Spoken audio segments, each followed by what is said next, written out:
12 minutes. That's how long a Russian 48-watt EA6K1 Podlyot early warning radar station had left to exist. Somewhere in the dry steppe of northern Crimea, 3 GUR operators were lying flat in a shallow drainage ditch, 400 meters from the perimeter fence. One of them held a laser designator no bigger than a pair of binoculars. The other 2 provided cover. None of them made a sound. The radar dish was spinning. The guards were smoking near the main gate. And 1,000 kilometers to the northwest, an ATACMS missile was already being loaded into a HIMARS launcher. 12 minutes. The countdown had begun. The radar station sat on a low ridge 8 kilometers south of Dzhankoi. It was one of 3 Podlyot complexes covering the northern approach corridor into Crimea, and it was the most important one. Its phased array antenna could track up to 200 airborne objects simultaneously at ranges exceeding 400 kilometers. Every Ukrainian drone, every cruise missile, every aircraft heading south toward Sevastopol had to pass through its detection cone. Russian air defense commanders relied on it as the backbone of their early warning network across the entire peninsula. Without it, a gap would open in their radar coverage stretching from Perekop to Simferopol, a gap wide enough to fly a squadron through. Ukrainian military intelligence had been watching the station for weeks. Satellite imagery showed the compound layout in detail. 4 radar vehicles, a command and control shelter, 2 diesel generators, a communications mast, a perimeter of concertina wire with 6 guard positions.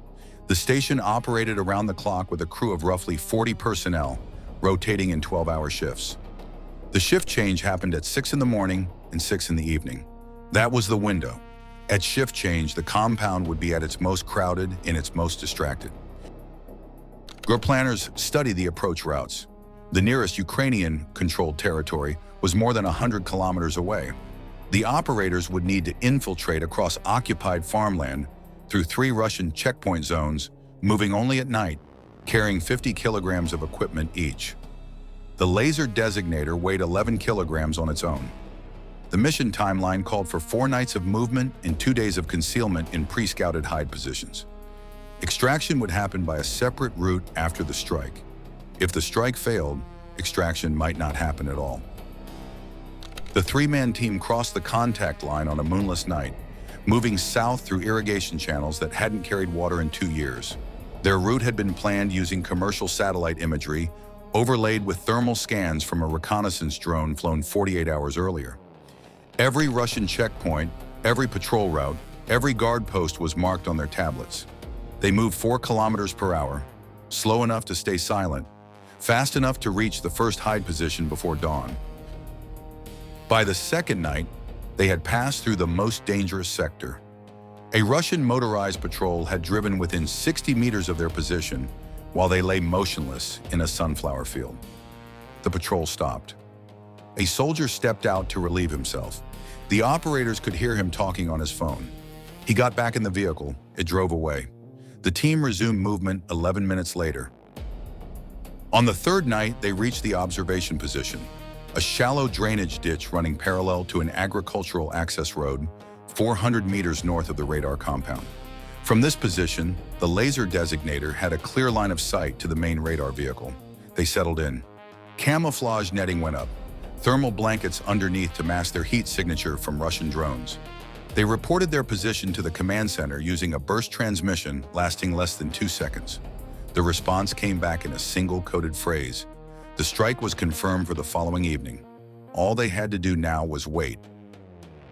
Which weapon would you choose for a target like this? An FPV drone swarm? A cruise missile? A conventional artillery strike? Think about it. The answer comes later. The ATACMS missile is one of the most precise weapons in the Ukrainian arsenal. The MGM-140B variant carries a single 500-pound unitary warhead with GPS-aided inertial navigation. Its circular error probable is less than 10 meters. It covers 300 kilometers in under 5 minutes. And unlike a cruise missile, it arrives on a ballistic trajectory, descending from the upper atmosphere at speeds exceeding Mach 3. Russian air defense systems can detect it. They can track it. But at that speed, they have less than 30 seconds to react. And if they don't know it's coming, they have even less. The timing was critical. The strike needed to hit during the evening shift change, when both the outgoing and incoming crews would be present at the compound. More importantly, the radar dish would be in a known position during the handover procedure. GUR analysts had identified a 3-minute window when the operators performed a diagnostic reset sequence, and the antenna locked into a fixed orientation. During those 3 minutes, the radar was not scanning. It was blind. That was the window.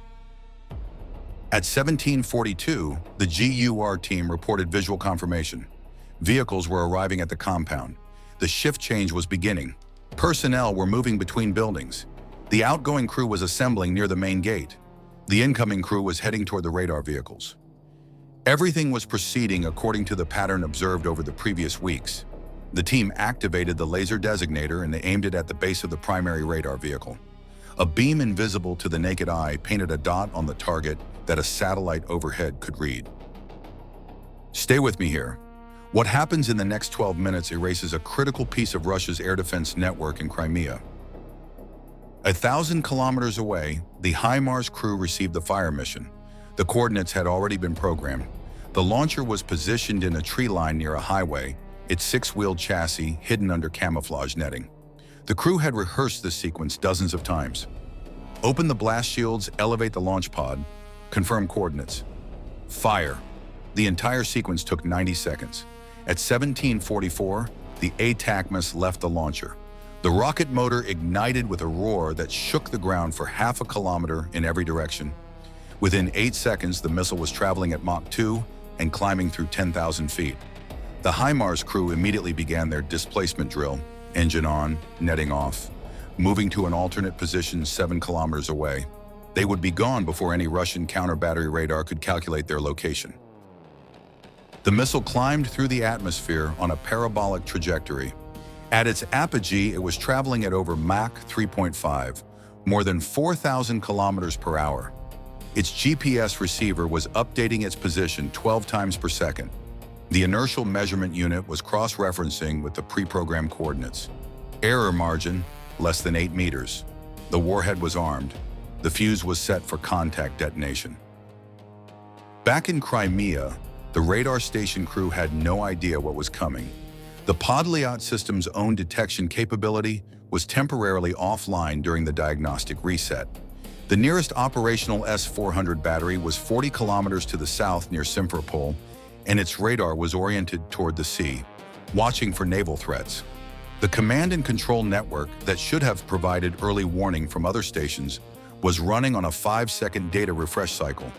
In theory, another radar somewhere in the network might have detected the incoming missile. In practice, the ATACMS was traveling so fast and at such a steep angle of descent that by the time any alert could be generated, processed, and transmitted, the missile would already be in its terminal phase. The math was simple, and the math was lethal. The GUR operators in the drainage ditch heard it before they saw it. A sound like tearing fabric, impossibly loud, coming from directly above. The ATACMS entered its terminal dive at an angle of nearly 70 degrees, accelerating under gravity as the rocket motor burned the last of its propellant.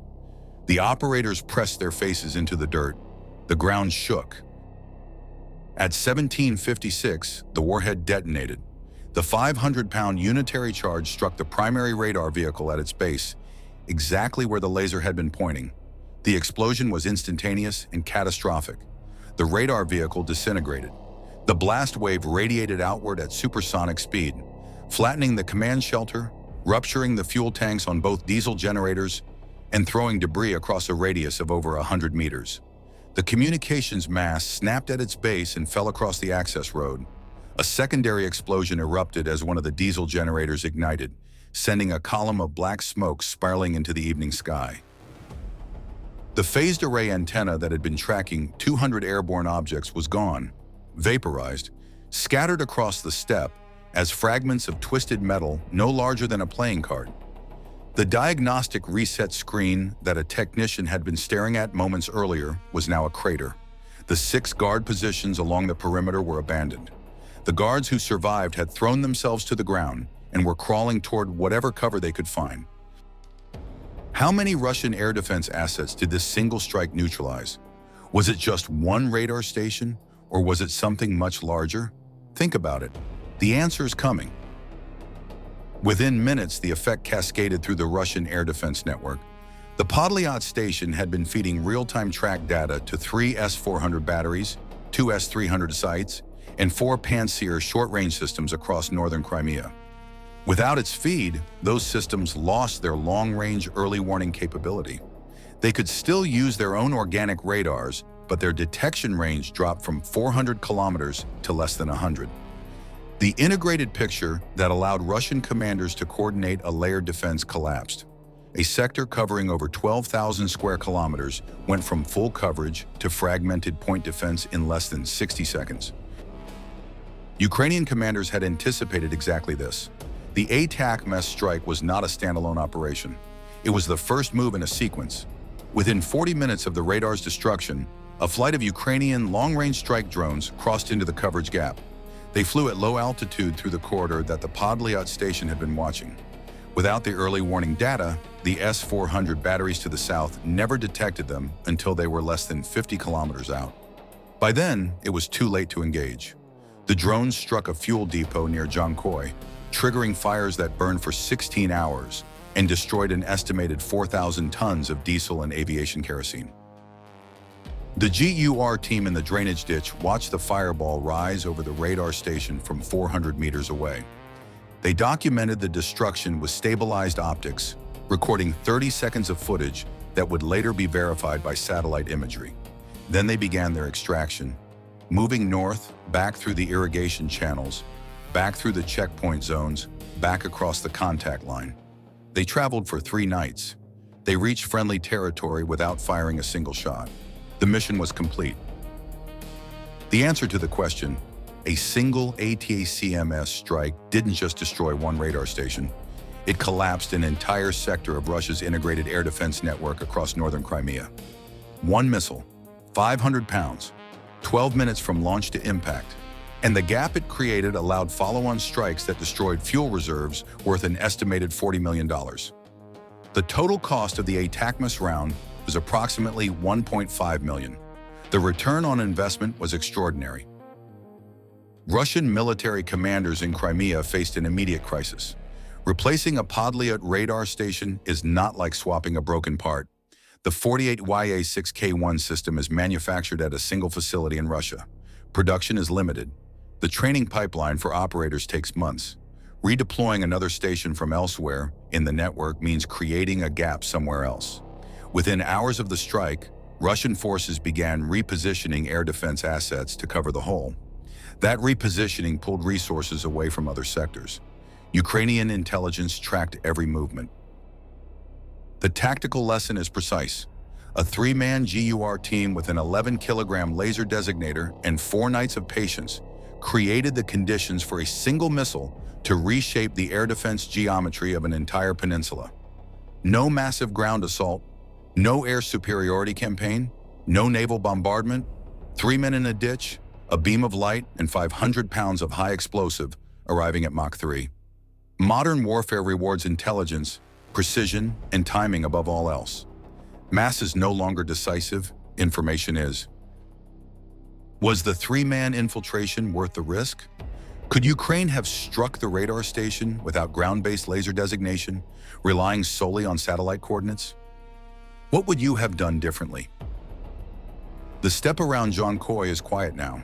The wreckage of the radar station has been partially cleared, but the blast crater remains. The scorched earth around the perimeter tells the story of a single violent moment when 12 minutes separated a functioning air defense network from a smoking ruin. The S-400 batteries to the south are still searching the sky with their own radars, but their picture is incomplete. The gap remains, and somewhere in the Ukrainian command centers, analysts are studying the next target, planning the next infiltration, and loading the next missile. Because modern warfare punishes complacency without mercy. And 12 minutes is all it takes.